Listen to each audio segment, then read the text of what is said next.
A mom stepped in to teach her son respect, but her husband disagreed. Who's right? Am I the a-hole for punishing my son after he said something offensive? Parenting isn't easy. Would you have done the same? Tag a parent who would totally do this. About a week ago, my family ordered Chinese food for delivery. I'm 39 female, and I have 2 kids, my daughter, who is 16 female, and my son, who is 13 male. When the delivery driver arrived, my daughter was taking our cat upstairs to her room. He always tries to steal the food. As I was at the door, paying for the order, my son loudly said, "Make sure to hide the cat from the Chinese guy." The driver definitely heard him. And he was visibly upset. I quickly apologized, took the food, and shut the door. Then, I turned to my son and told him, immediately, that what he said was completely unacceptable. I explained that racist jokes are not okay, and they can be really hurtful.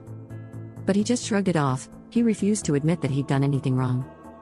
So, later that night, I made him write a sincere apology to the delivery driver. His name was on the receipt. I also made him write a 1-page paper on Chinese culture, and another 1-page paper on how racist jokes and stereotypes can perpetuate harmful thinking. The next day, I took him to the restaurant, and he had to read his apology out loud to the driver and hand him the papers. The driver was really appreciative. He thanked me for holding my son accountable and even shared some of the awful things he'd experienced as a delivery driver, people making racist comments, even outright insulting him.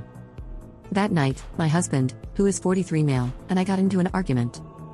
He thought the punishment was too harsh and said it was embarrassing for our son. He told me, the punishment didn't fit the crime. I told him it was way more embarrassing for the driver to have to deal with that kind of stereotype and racism.